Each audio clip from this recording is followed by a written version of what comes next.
Hello students, in today's class we will learn about the relationship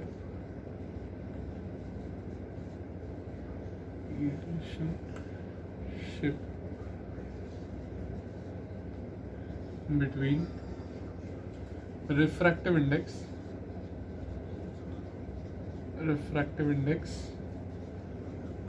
and wavelength. Refractive index और wavelength में क्या relationship है? तो अभी तक हमने रिफ्रैक्टिव इंडेक्स पढ़ा है, refractive index of second medium with respect to first अगर हम लेते हैं तो speed of light in medium 1 upon speed of light in medium 2. ठीक है, स्पीड ऑफ लाइट, और स्पीड को मैं रिप्रेजेंट करता हूं v से. 1 और 2 वेलोसिटी जो है उसको मैं v से रिप्रेजेंट कर रहा हूं, और ये मेरा रिफ्रैक्टिव इंडेक्स है. This is my refractive index. Now I know a relation that speed of light कैसे होता है. स्पीड ऑफ लाइट किस चीज़ पे डिपेंडेंट होता है? स्पीड ऑफ लाइट दो चीज़ों पे डिपेंडेंट होता है हमेशा. That is first is frequency and second is wavelength. Speed of light जो है that is frequency multiplied by wavelength. ये हमने पहले ही पढ़ा है, 9th में पढ़ा है. So v is equals to, frequency के बदले हम न्यू रखेंगे और लैम्डा आएगा वेवलेंथ के बदले. So that is speed of light is equals to nu lambda. ठीक है, ये रिलेशनशिप, इसको हम इक्वेशन 1 मान लें. ये अभी इक्वेशन 1 रखो, और इसके बाद एग्जाम्पल लेते हैं पहले, जिससे थोड़ा समझना आसान हो जाएगा.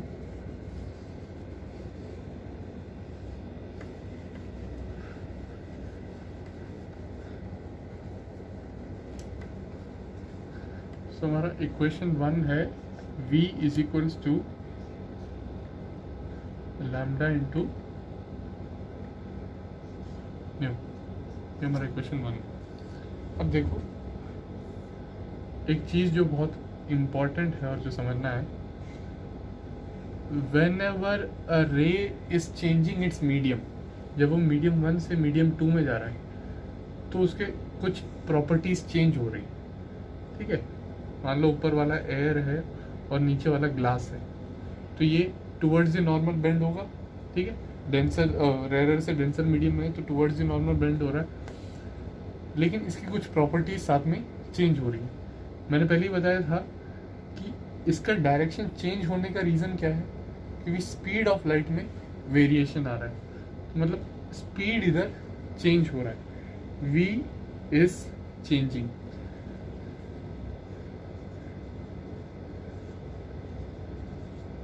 क्या क्या चीज़ें चेंज हो रही है उसको हम लिख लेते हैं. तो v इज चेंजिंग और the speed of light is changing. इसी वजह से ये बेंड हो रहा है, और उसी के साथ साथ वेवलेंथ भी चेंज होगा.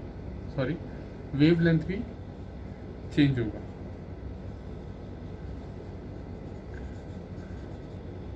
भी चेंज होगा. लेकिन एक चीज कांस्टेंट रहेगा, एक चीज हमेशा कांस्टेंट रहेगा, दैट इज फ्रीक्वेंसी. फ्रीक्वेंसी हमेशा कांस्टेंट रहता है, चाहे वो मीडियम चेंज भी कर ले. एयर से ग्लास में आ गए, लेकिन फिर भी फ्रीक्वेंसी जो है वो चेंज नहीं हो रहा है. तो चेंज होने वाली सिर्फ 2 फैक्टर्स हैं, that is speed and wavelength.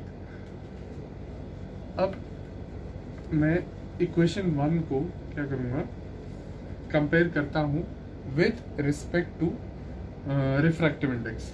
तो मुझे ये पता है कि ये मेरा वेवलेंथ है, ये मेरे को स्पीड का और वेवलेंथ का रिलेशन मेरे को पता है.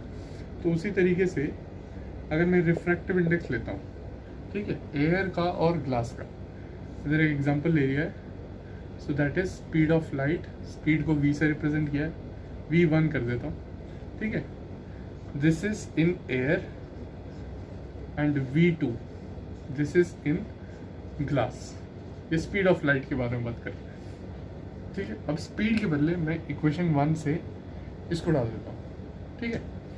लेकिन इधर केस क्या होगा, अब v दोनों के लिए डिफरेंट होगा, ठीक है।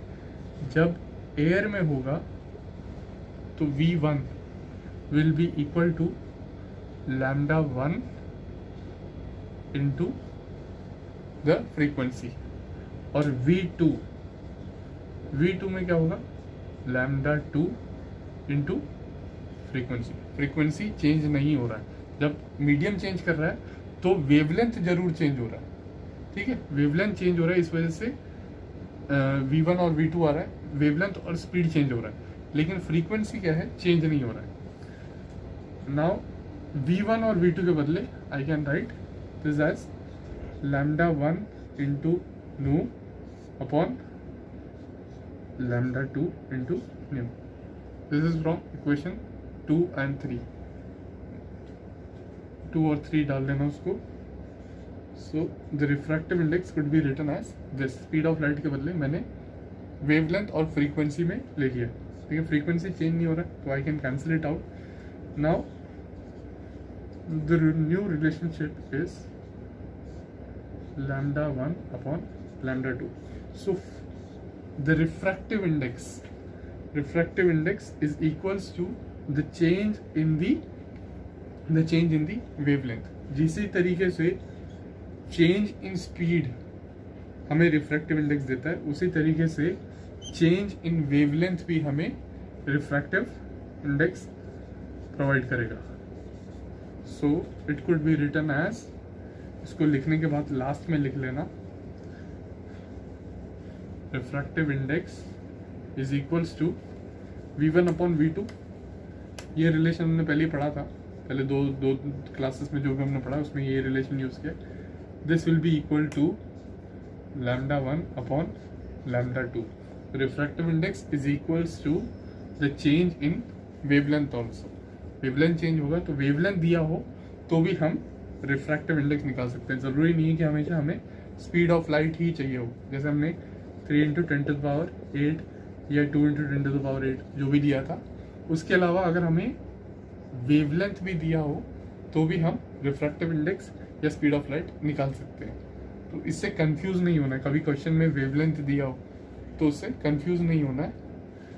और अभी हम लोग एक काम करते हैं, जो भी इम्पोर्टेंट इक्वेशंस है उसको लिख लेते हैं, ताकि रिफ्रैक्टिव इंडेक्स के जितने भी क्वेश्चंस होंगे, रिफ्रैक्टिव इंडेक्स के जितने भी क्वेश्चंस आएंगे वो सारे एक ही पेज पर तुम्हें आराम से सारे फॉर्मूलाज और सारे रिलेशंस तुम्हें एक ही पेज पर मिल जाए, बार बार ढूंढने की ज़रूरत ना पड़े।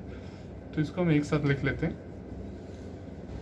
फर्स्ट हमारा रिलेशन आता है रिफ्रैक्टिव इंडेक्स, सिंपल सा है, v1 अपॉन v2। अगर याद नहीं रहेगा तो स्पीड ऑफ लाइट पूरा लिख लेना, speed of light in medium 1 upon speed of light in medium 2। ठीक है, सिंपल सा रिलेशन कि रिफ्रैक्टिव इंडेक्स होता क्या है, द वेरिएशन और the ratio of the speed of light in different mediums. ठीक है, उसी तरीके से सेकंड आता है हमारा n21 is equals to v1 upon v2 और is equals to λ1 upon λ2। Similarly जैसे ये स्पीड के लिए होता है उसी तरीके से वेवलेंथ के लिए भी है। इस साथ साथ में पूरा लिख लेना ताकि तुम लोगों को बार में रिवाइज नहीं करना पड़े, जब देखे तो एक बारी में याद आ जाए। Third is n21 is equals to n1/2। ये रिलेशन मैंने बताया था। उसी के अलावा n21 को हम N2/N1 भी लिख सकते हैं। रिफ्रैक्टिव इंडेक्स ऑफ मीडियम 2 और रिफ्रैक्टिव इंडेक्स ऑफ मीडियम 1, ठीक है। और रिलेशनशिप जो आता है वो फिर स्नेल्स लॉ से आता है। पहले ये 3 लिखने के बाद फोर्थ लिखना। फोर्थ इज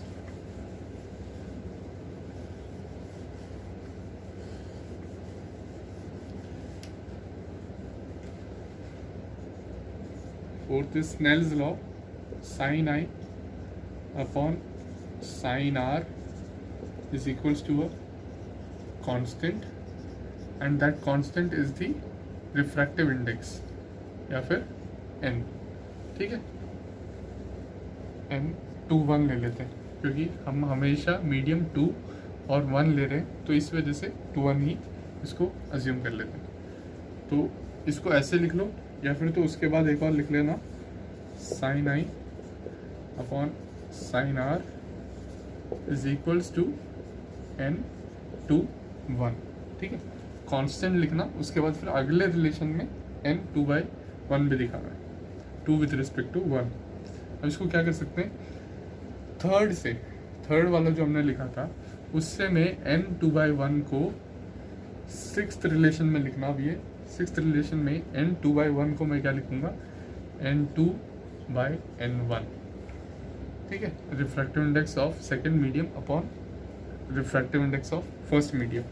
तो इसको मैं ऐसे लिख सकता हूँ, ये चीज़ मत लिखना अभी, ये चीज़ इसको लिखना नहीं अभी, तो ये हो जाएगा sin I upon sin R upon n2/n1। अब मैं इसको क्रॉस मल्टीप्लाई करके इसको लिख सकता हूँ, that is n1 sin I is equals to n2 sin R, ठीक है। This will be the 6th relation. 6th relation में ये आएगा। और बाई चांस किसी को याद नहीं रहेगा तो इसको सॉल्व करके लिख लेना, ये भी लिख लेना साथ में, नहीं तो डायरेक्ट ये लिख लो तो भी चलेगा। n1 sin I is equals to n2 sin R. This is the 6th relation.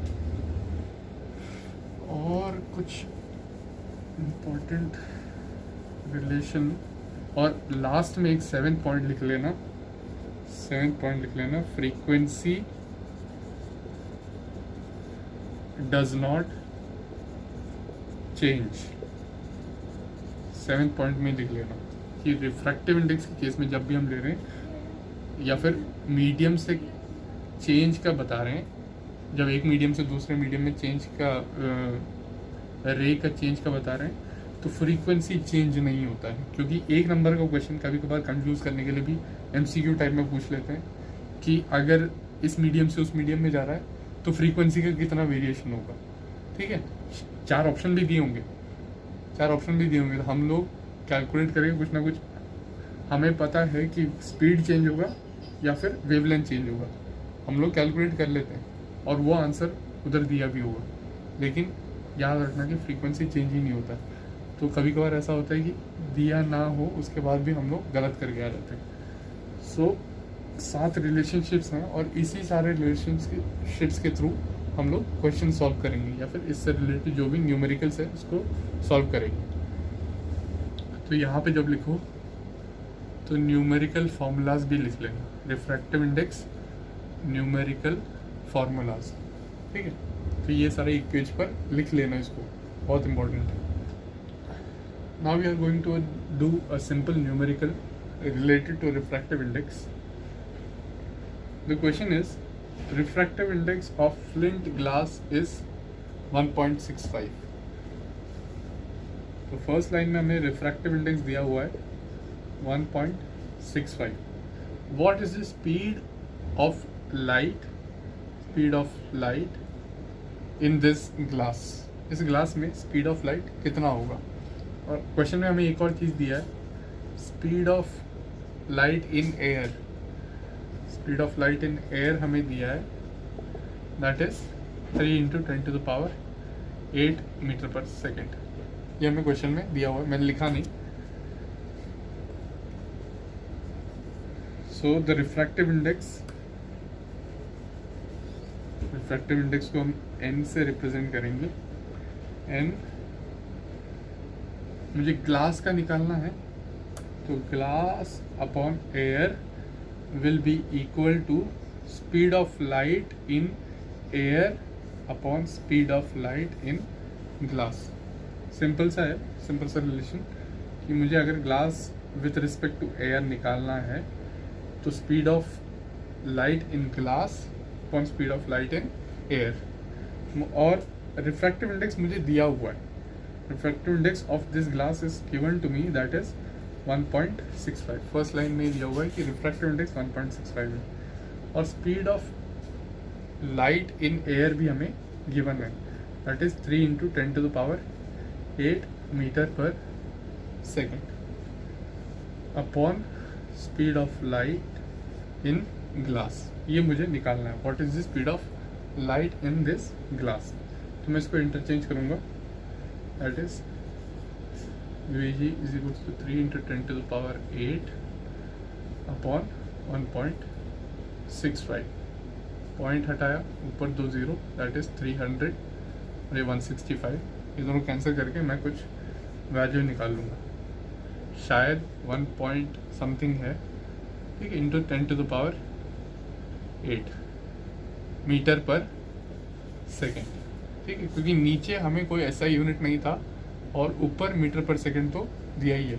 ऐसा यूनिट साथ साथ में लिख देना, मीटर पर सेकेंड है इधर और इधर 1.65। रिफ्रैक्टिव इंडेक्स में कोई ऐसा यूनिट नहीं होता है, तो जब ये इधर जाएगा तो सिर्फ मीटर पर सेकेंड रहेगा। तो हम लोग इसका वैल्यू कैलकुलेट कर सकते हैं, 300/165 जो भी है कैलकुलेट तुम लोग कर लेना। एक और इम्पॉर्टेंट चीज़ जो याद रखना है कि speed of light in air, ये याद कर लो। उसके अलावा refractive index of air, water और नॉर्मल ग्लास, इन तीनों का रिफ्रैक्टिव इंडेक्स क्या है। मेरे को लग रहा है एयर का 1.003 है, इसका 1.3 है, ठीक है, जो भी है रिफ्रैक्टिव इंडेक्स जो भी है, इन तीनों को याद कर लो। उसके अलावा speed of light in air, ये 4 चीज़ें याद रखना है। क्वेश्चन में कभी कभार नहीं गिवन हो तो हम लोग अपने तरफ से डाल के हम लोग लिख के बस मेंशन करना है कि putting the value of this item, और जो भी है कि मतलब refractive index of air is 1.003, ठीक है। तो ये वैल्यूज, ये 3-4 वैल्यूज जो हैं, इसको याद करना बहुत इंपॉर्टेंट है। The next question is a bit different. Now the question given to us is monochromatic light of wavelength 589 nanometre nm दिया, ठीक है। तो वेवलेंथ हमें दिया है, wavelength is given as 589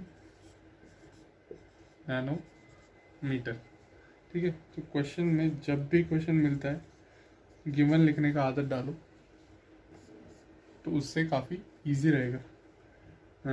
wavelength is given as 589 nanometre is incident from air on water.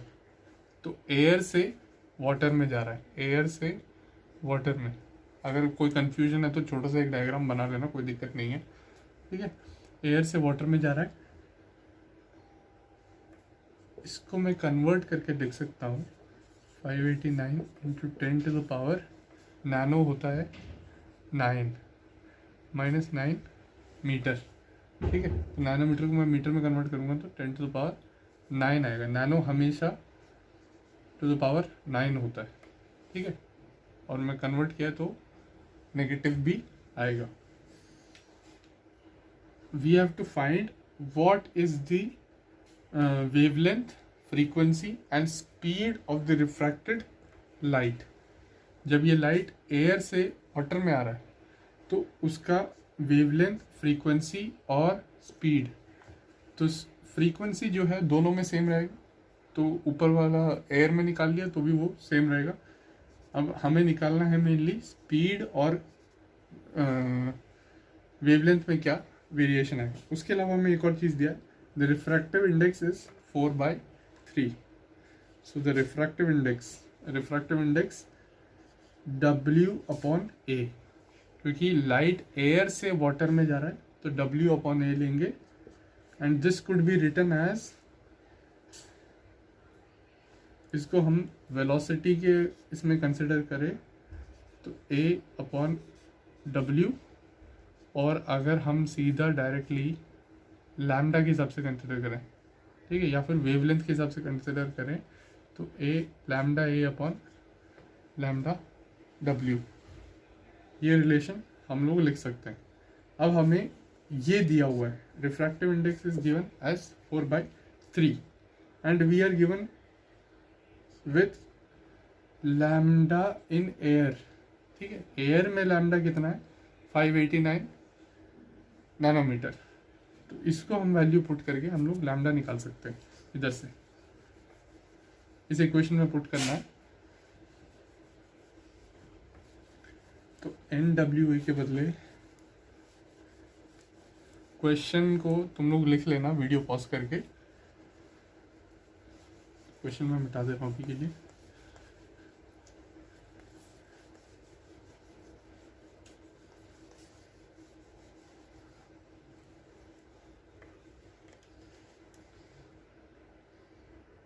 So NWA is equals to lambda A upon lambda W. ये जब लिख रहे हो तो इसमें कंफ्यूज नहीं होना, सिंपल सी चीज़ है. क्वेश्चन प्रैक्टिस करोगे तो खुद ब खुद आ जाएगा. And it is given as 4/3 589 10⁻⁻9 metre. ठीक है, एंड इसको हम चेंज करेंगे. ये वेवलेंथ इन वाटर हमें निकालना है, तो वेवलेंथ इन वाटर निकल जाएगा इंटरचेंज करके 589 इंटू 10⁻⁻9 मीटर अपॉन 4/3. 4/3 मतलब बाई 3 ऊपर चला जाएगा, और इसको कैलकुलेट कर लेना, कुछ ना कुछ वैल्यू निकलेगा. ठीक है, ये हमारा निकल जाएगा lambda, that is wavelength. Wavelength हमने निकाल लिया तो हम लोग फ्रीक्वेंसी भी निकाल सकते हैं. जैसे हमें रिलेशन दिया है speed of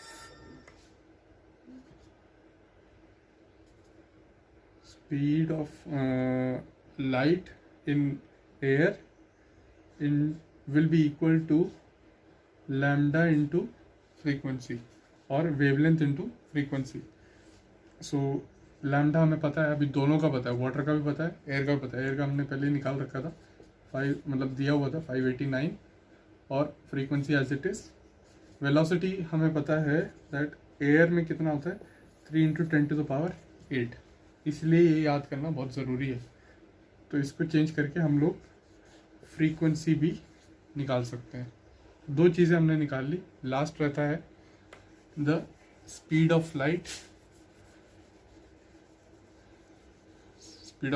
in water. Speed of light in water that is VA. V है, हम कैसे निकालेंगे, VA upon VW is equals to NWA. ये हमारा सबसे पहला रिलेशन जो दिया था हमने. तो रिफ्रैक्टिव इंडेक्स हमें दिया है 4/3, speed of light in air दिया है 3 × 10⁸, और वाटर वाला हम लोग यहाँ से कैलकुलेट कर सकते हैं. इसको चेंज करना है और हमें VW भी मिल जाएगी. वाटर में स्पीड क्या चेंज हुआ है, तीनों चीज़ें हम लोग इजीली फाइंड कर सकते हैं. बस मैंने वो सॉल्व नहीं किया कि 4/3 कैंसिल करने में सब थोड़ा ये लगेगा. तो खुद ट्राई करो, क्वेश्चन इजी है. इसके अलावा और क्वेश्चंस मैं व्हाट्सएप पे डाल दूँगा.